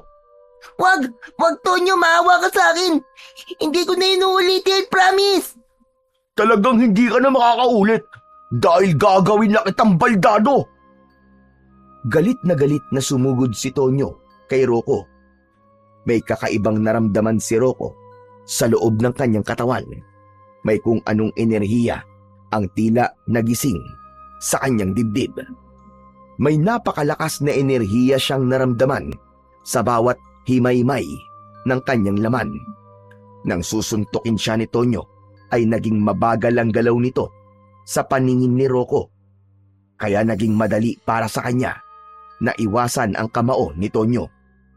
Lumagpas ang suntok ni Tonyo at hinawakan ni Rocco ang braso nito. Hinila niya yon, sabay balibag kay Tonyo sa lupa. Nagtakbuhan ang mga bata dahil sa takot kay Rocco. Aray ko! Aray! Aray, ang sakit ang likod ko! Naku, sorry, Tonyo! Hindi ko sinasadya! Huwag ka lalapit sa akin! Huwag ka lalapit sa akin! Tutulungan sana ni Rocco si Tonyo, pero mabilis na tumayo si Tonyo at takot na tumakbo palayo. Nagtatakang tinignan ni Rocco ang mga kamay niya. Doon niya naalala ang kwintas na nakasabit sa leeg niya at napagtanto niya na totoo ang mga sinabi ng diwatang si Amuyak na bibigyan siya ng kakaibang lakas at bilis ng mutya ng ngipin ng daga. Wala sa sarili si Rocco nang nakauwi siya sa kanila. Inilapag niya ang basket sa lamesa habang ang tatay niya ay abala naman sa paghahanda ng lulutuin para sa hapunan. Oh, anak. Bakit parang kanina ka pa yatang nakatulala dyan? May problema ba? Wala po, tay. Iniisip mo pa rin ba si Snow hanggang ngayon? Alam mo anak, naisip ko na total ilang araw nang wala rito si Snow, ay baka kailangan mo nang tanggapin na hindi na siya babalik dito sa atin. Siguro nga po, hindi na po siya babalik. Teka, saan mo nakuha yung kwintas na suot mo? Ngayon ko lang yata nakita yan. Ito po ba? Binili ko po ito ron sa isang matandang babae sa peryahan nung nakaraang gabi. Ngayon ko lang po isinuot. Ayos ah. Kakaibang palawit ng kwintas mo. Parang ngipin ah. Hindi po tungipin, tay. Ang sabi po nung matandang nagbebenta nito ay bato lang daw po ito. Nagkataon lang po na parang ngipin ng hugis. Tay, sige o. Maliligo lang po pala muna ako Nandyan po pala sa basket yung pinagbentahan natin ng maruya. Lumabas na si Rocco ng bahay nila at nagtungo sa banyo. Sinadya niyang umiwas sa tatay niya dahil hindi na kaya ng konsensya niya na parami na ng parami ang kasinungalingang sinasabi niya rito. Kinagabihan ay hindi makatulog si Rocco. Napakaraming katanungan ang gumugulo sa utak niya at alam niya na tanging si Diwatang Amuyak lamang ang makakapagbigay sa kanya ng mga kasagutan. Tahimik siyang lumabas ng bahay Habang mahimbing na natutulog si Danilo, dumiretso siya sa likod ng kanilang kubo at doon ay tinawag niya si Diwatang Amuyak. Agad namang lumitaw ang Diwata sa harapan ni Rocco. Hindi ako nagkamali na ako nga ay tatawagin mo, Rocco. Batid ko na maraming gumugulo sa iyong isipan. Tama ka, Diwatang Amuyak. Yung nangyari kanina, yung nagawa kong ibalibag si Tonyo, ay dahil ba sa kapangyarihan ng mutya ng ngipin ng daga? Tama ka, Rocco.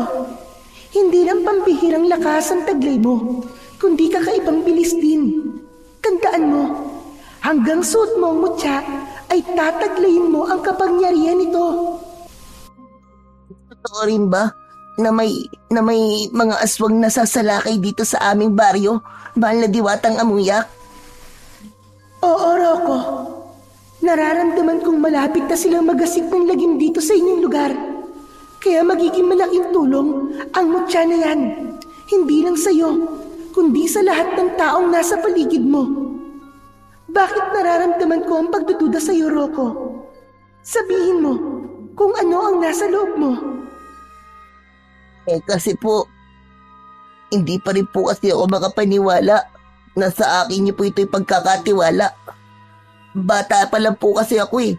Kahit na sa panaginip po, hindi ko naisip na makikipaglaban po ako sa mga aswang. Wala sa edad ang pagiging tagapagtanggol. Ito ay nasa linis ng iyong puso at hangarin. Nasa iyo ang lahat ng katangian na iyon, Rocco. Kahit hindi mo pa ako nakikilala, ay sadyang mabuti na ang iyong puso. Huwag kang matakot at mangamba. Tutulungan at gagabayan ka ng mutya. Mararamdaman mo kapag may paparating na panganib.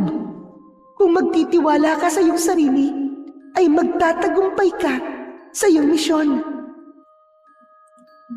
Matapos yung sabihin ni Diwatang Amuyak, ay unti-unti na yung naglaho. Naiwan si Rocco na nakatayo sa likod ng kanilang bahay. Doon na niya tuluyang tinanggap ang responsibilidad na kaakibat ng mutya ng ngipin ng daga. Naisip niya na baka yun na ang pagkakataon upang maipakita niya sa lahat na meron siyang silbi sa baryo nila at hindi lang siya isang simpleng bata na palaging tinatanggap ang lahat ng panunuksong ibinabato sa kanya.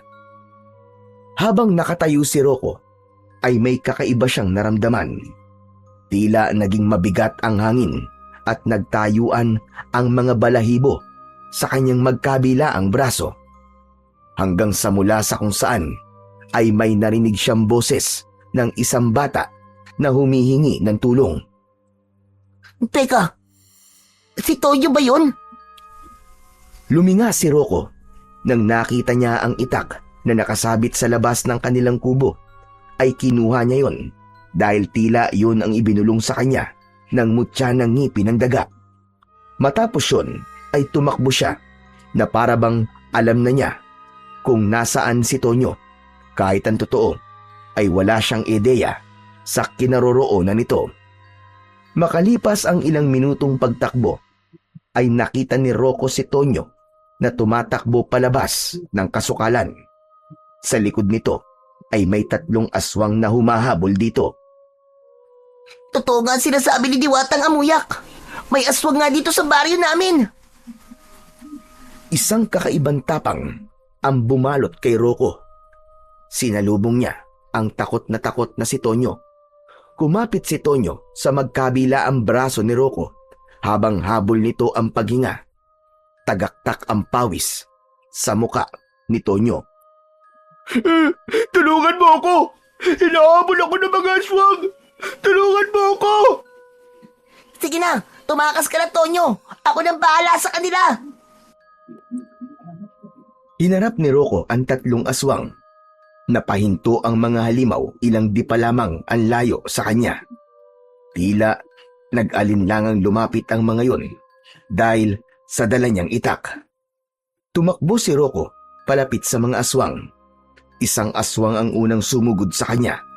Isang mabilis na taga ang pinakawalan niya at tumama yon sa tiyan ng aswang. Umalingaw-ngaw ang sigaw ng aswang. Napaurong yun habang sapu-sapo ang mga lamang loob na lumabas sa malaki nitong sugat sa tiyan. Natumba yun sa lupa habang duguan. 2 aswang pa ang humarap kay Rocco. Lumundag sa kanya ang isa habang nakaumang ang matutulis nitong kuko. Pero umatras si Rocco at iniwasan niya ang aswang. Mabilis siyang pumihit paharap sa aswang at buong lakas niyang itinarak ang itak sa dibdib nito. Nang hugutin niya ang itak ay nangisay ang aswang at walang buhay na bumagsak. Ang isa pang aswang ay umatake sa likod ni Rocco. Naramdaman ito ni Rocco kaya mabilis siyang lumingon. Tumalon si Rocco sa kaliwa. Hinawakan niya ang braso ng aswang at 2 beses niya yung tinaga sa leeg na agad nitong ikinasawi. Lumingon si Rocco sa aswang na unang umatake sa kanya. Ngunit nakita niya na mabilis siyang tumatakbo palayo habang sapo ang tiyan. Ahabulin sana ni Rocco ang aswang, ngunit narinig niya ang pagdaing ni Tonyo na hindi pa rin pala umaalis. Nilapitan ni Rocco si Tonyo at doon niya nakita ang sugat nito sa braso. Naku, Tonyo, mukhang malalim pala ang sugat mo. Kailangan madala kagad kita kay Mang Berto. Maraming salamat, Rocco. Salamat kasi iniligtas mo ang buhay ko. Kung di ka dumating, baka patay na ako ngayon. Ano ba kasing ginagawa mo sa kasukalan ng ganitong oras? Naghahanap kasi ako ng gagabi. Ang sabi sa akin ni Ronron ay ganitong oras daw lumalabas sa mga gagambang magandang panlaban. Mamaya na nga tayo mag-usap. Tara na muna kay Mang Berto. Maingat na inalalayan ni Rocco si Tonyo sa pagtayo at naglakad na sila papunta sa bahay ng albularyo. Rocco, oo nga pala. Paano mo nagawang talunin yung mga aswang? Parang ang tagal mo nang nakikipaglaban kasi napakahusay ng mga galawan mo. Hindi ko nga rin alam, Tonyo eh. Nagulat din ako. Siguro dahil sa kagustuhan kong iligtas ka, kaya ako yun nagawa.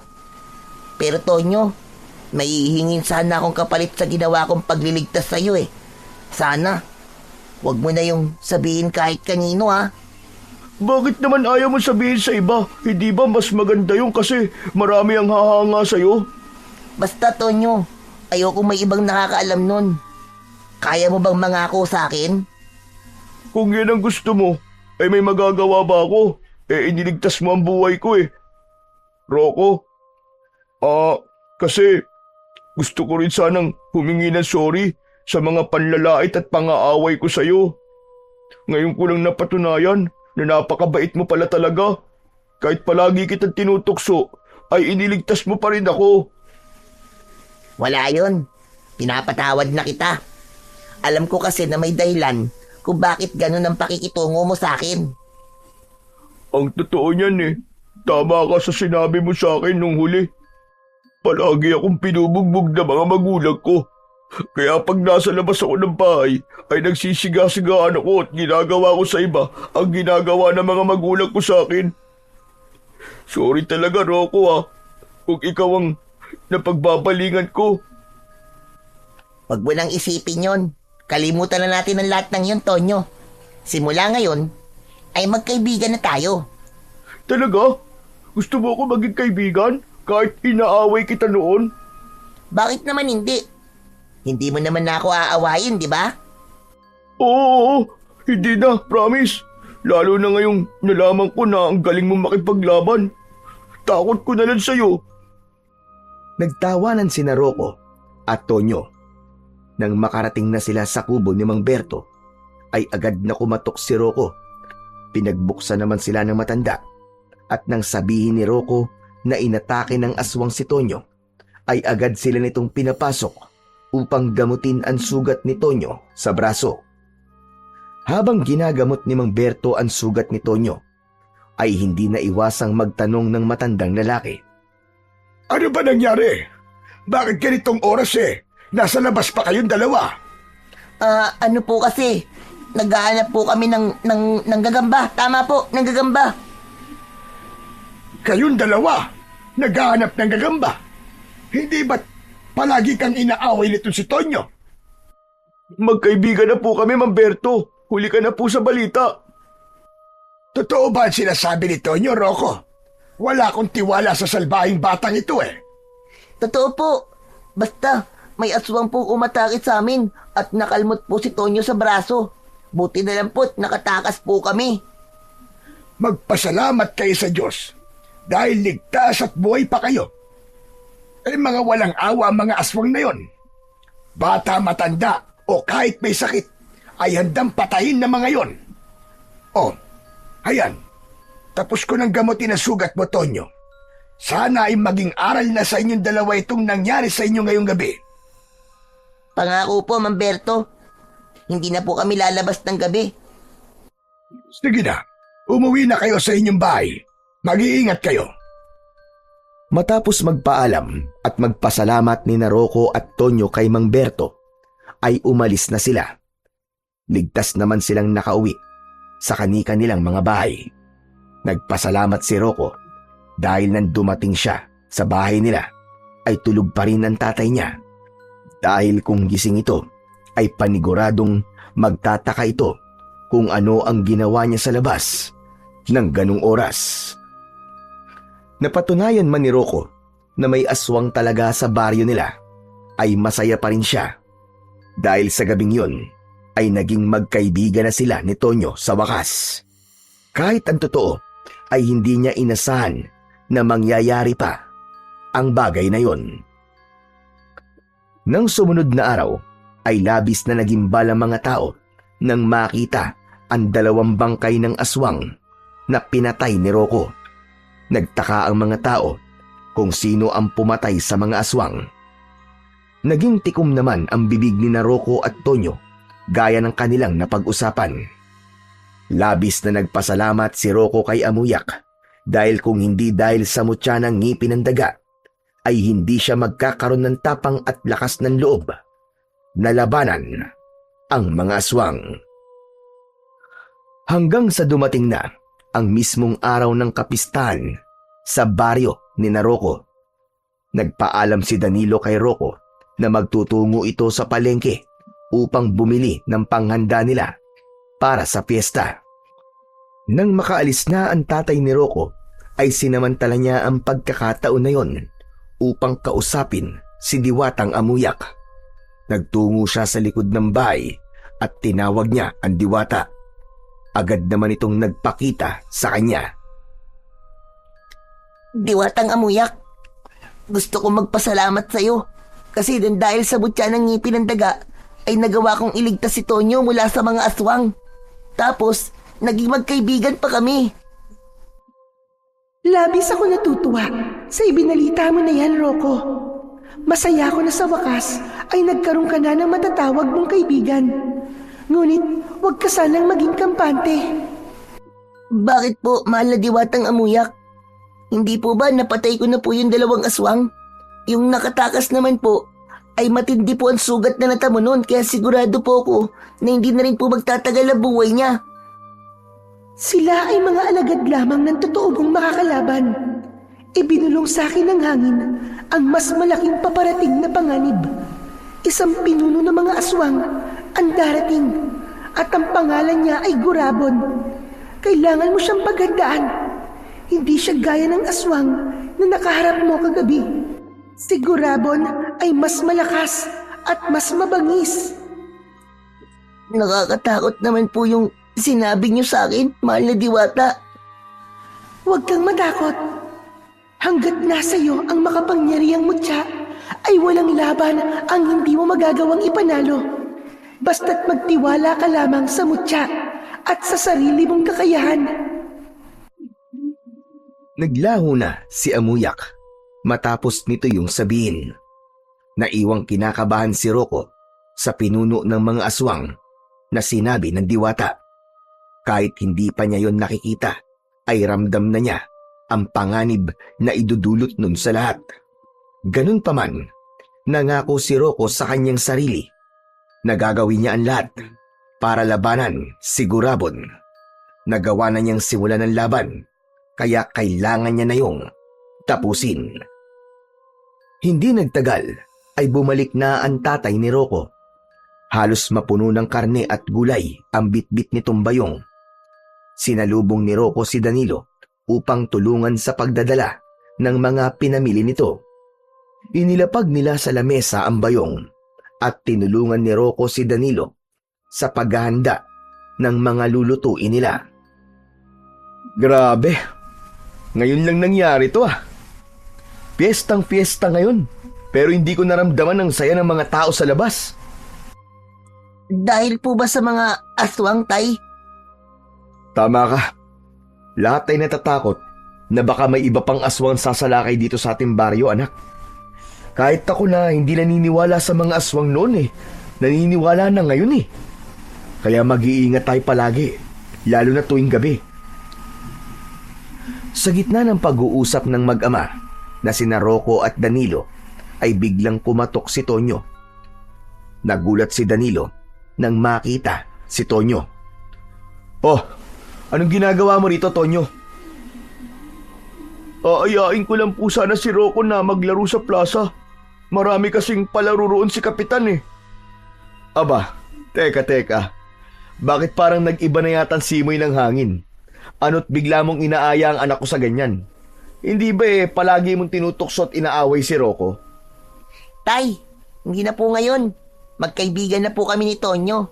Hindi na po niya ako inaaway. Totoo ba yan sinasabi mo, anak?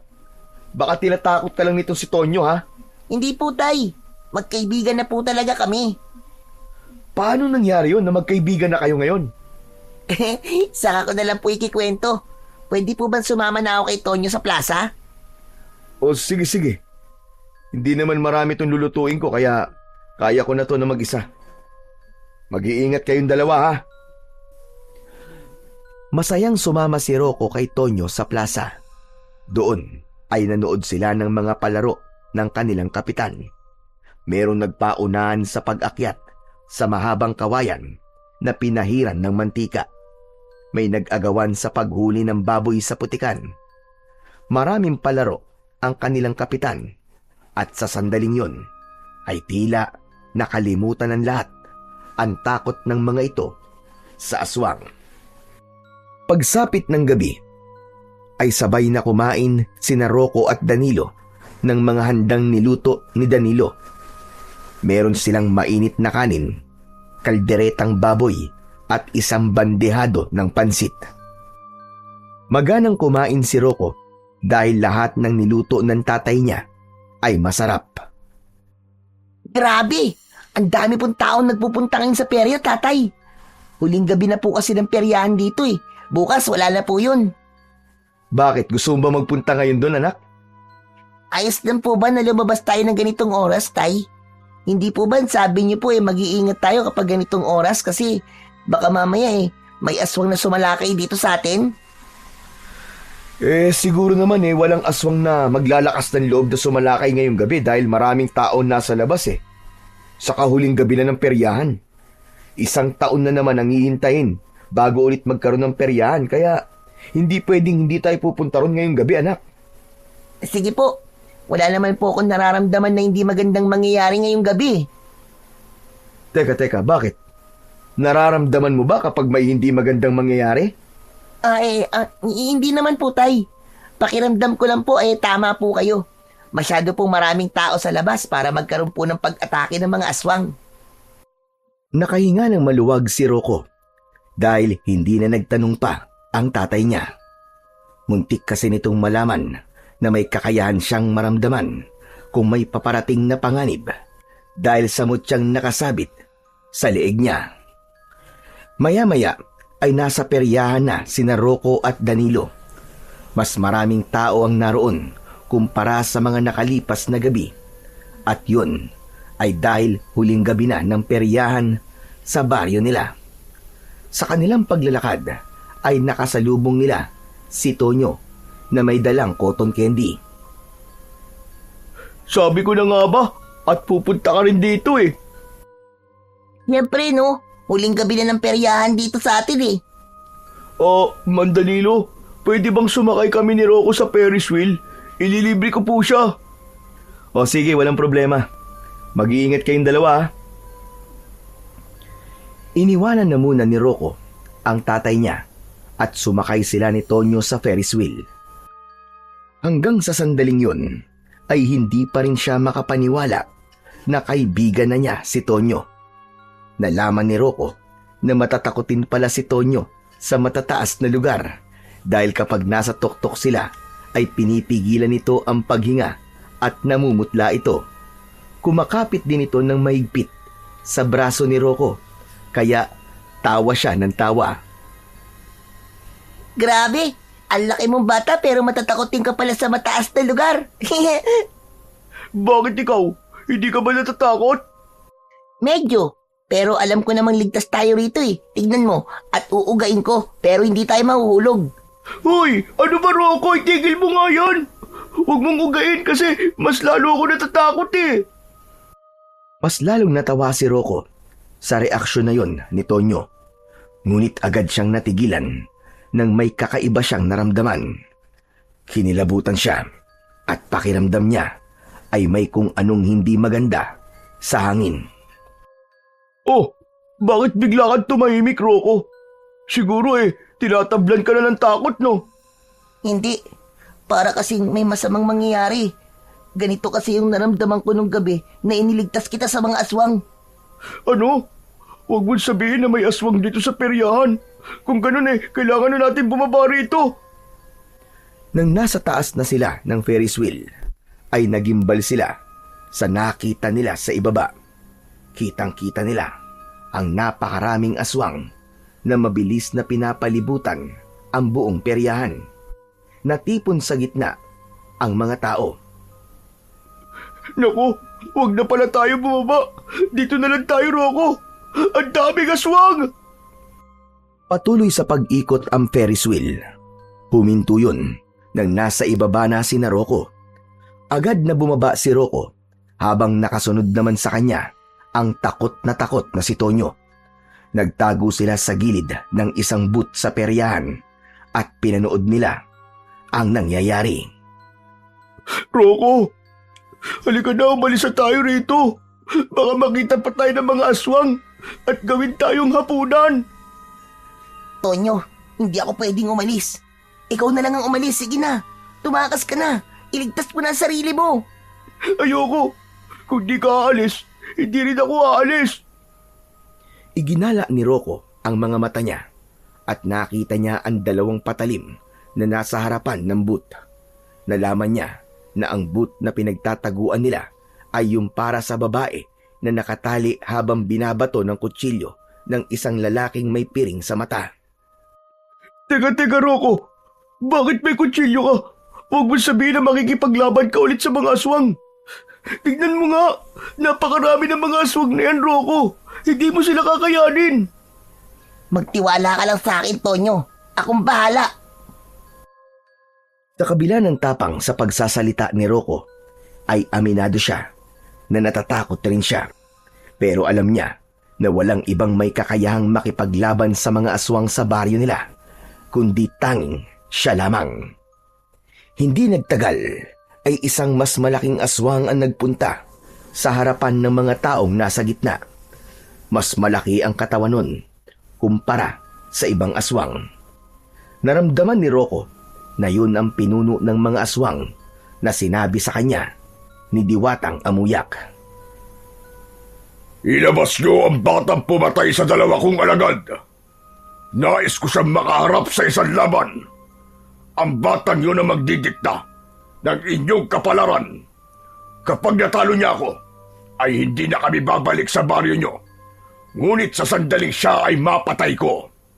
Paghaharian ko ang lugar na ito at lahat kayo ay magiging mga alipin ko. Batid kong may kakaibang mutyang tanga ng batang yon, kaya nagawa niyang patayin ang aking mga alagad. Ilabas niyo siya. Kung hindi, ay isa-isa akong papatay ng mga tao rito.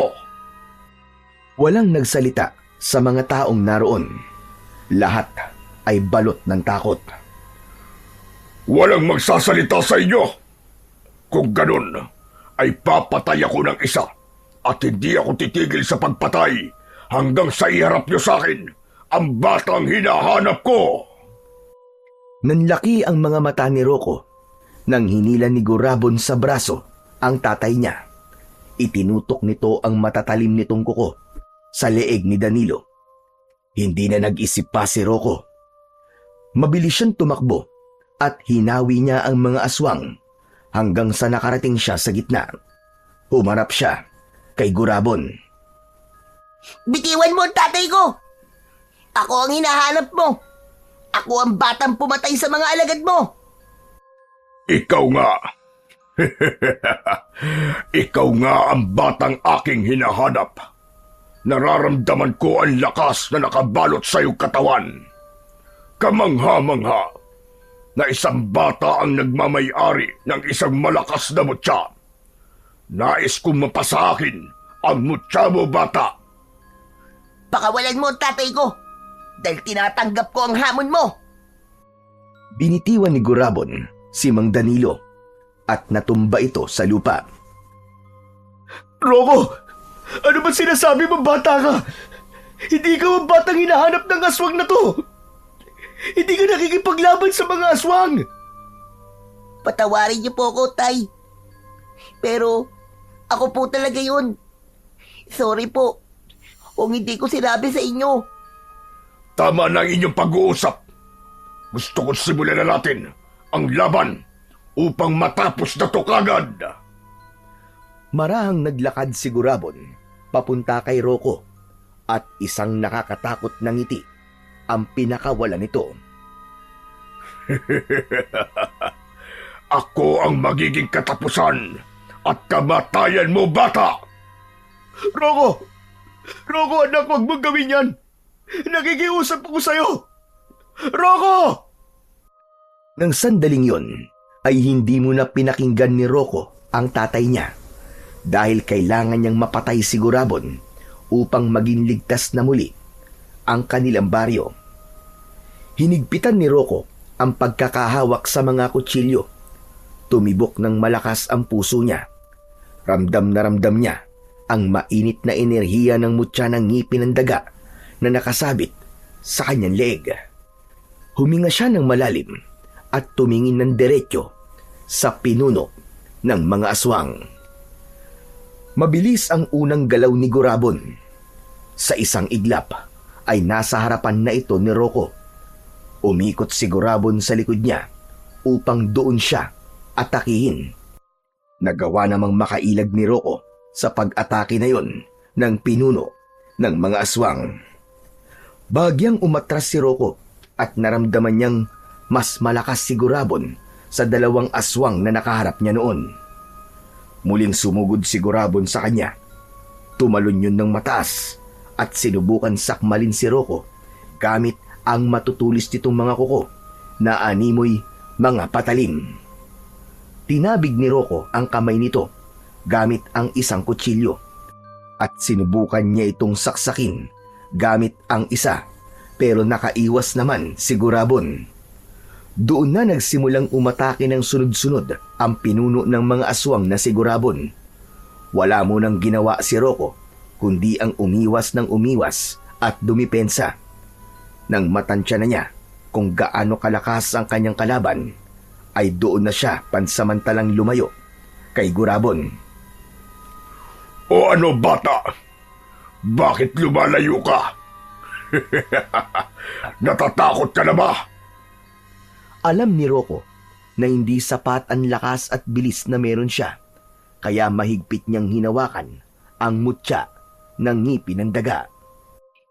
Mutya ng ngipin ng daga. Bigyan mo pa ako ng dagdag na lakas at bilis. Ibigay mo sa akin ang kapangyarihan na kailangan ko upang matalo ang pinuno ng mga aswang na si Gurabon. Biglang uminit ang kanyang mutya. Kumalat ang enerhiya nito sa buong katawan ni Rocco. Naging mas magaan ang pakiramdam niya. Mas naging matalas ang pandinig at paningin niya. Muling lumapit si Gurabon sa kanya. Ngunit sa pagkakataon na yon ay sinalubong na ito ni Rocco Inatake niya si Gurabon gamit ang 2 kutsilyong hawak niya. Umiwas si Gurabon, ngunit sinundan niya yon ng isa pang saksak at tinamaan niya yon sa tagiliran. Napaatras si Gurabon. Sinubukan nitong gumanti, ngunit naiwasan ni Rocco ang bawat pag-atake nito. Si Rocco naman ang umatake ng magkakasunod. Sa sobrang bilis ng galaw niya, ay hindi na nagawang makaiwas pa ni Gurabon. Sinaksak niya ang iba't ibang parte ng katawan ng kanyang kalaban, hanggang sa mataas na tumalon si Rocco at buong puwersa niyang itinarak ang 2 kutsilyo sa tapat ng puso ni Gurabon. Napaluhod si Gurabon sa lupa. Bakas sa mukha nito na hindi ito makapaniwala sa nangyari. Hindi to maaari. Isang bata lang ang makakatalo sa akin. Ito ang tandaan mo, Gurabon. Wala sa edad ang pagiging tagapagtanggol. Hinugot ni Rocco ang mga kutsilyo sa dibdib ni Gurabon at sa kanya ginilitan ang leeg nito. Malakas na bumagsak ang walang buhay na pinuno ng mga aswang na si Gurabon sa lupa. Nang makita ng mga alagad nitong aswang ang nangyari, ay takot ang mga yon na umalis. Nang wala na ang mga aswang, ay masayang nilapitan ng mga tao ang batang si Rocco. Naiiyak na niyakap ni Mang Danilo ang kanyang anak na si Rocco. Salamat sa Diyos at ligtas ka, anak. Akala ko'y mapapahama ka na sa pakikipaglaban mo sa aswang na yun. Sabi ko naman po sa inyo, Tay, kaya ko pong labanan ng aswang na yun eh. Anak, marami kang dapat na ipaliwanag sa akin. Pero saka na yun. Ang importante ay ligtas ka. Ipinagmamalaki kita, Rocco. Napakatapang mo, anak. Labis ang kasiyahan ni Rocco ng mga sandaling yon. Hindi lang dahil sa napatay niya ang pinuno ng mga aswang na Gurabon, kundi dahil naniniwala siya na simula sa gabing yon ay mas magiging maganda na ang pagtrato ng mga tao sa kanila ng kanyang ama. Matapos ang lahat ng nangyari, ipinagtapat ni Rocco sa kanyang amang si Danilo ang tungkol sa mutya ng ngipin ng daga na ipinagkaloob sa kanya ng diwatang si Amuyak. Nagulat man si Mang Danilo, ay tinanggap nito ang buong kwento ni Rocco ng may pag-unawa at pagmamalaki. Mula noon, wala nang aswang na gumambala sa kanilang lugar. Tila natakot na ang mga aswang na bumalik doon dahil sa pagpaslang ni Rocco kay Gurabon. Naging mas matatag din ang pagkakaibigan ni Rocco at Tonyo at naging kilala si Rocco bilang bayani ng kanilang baryo. Hindi na kailanman muling nagpakita si Diwatang Amuyak kay Rocco, ngunit alam ni Rocco na nasa paligid lamang ang diwata, nagbabantay at nagmamasid. Nangako si Rocco sa sarili na habang nasa kanya ang mutya, ay hindi siya titigil sa pagiging tagapagtanggol ng liwanag laban sa kadiliman.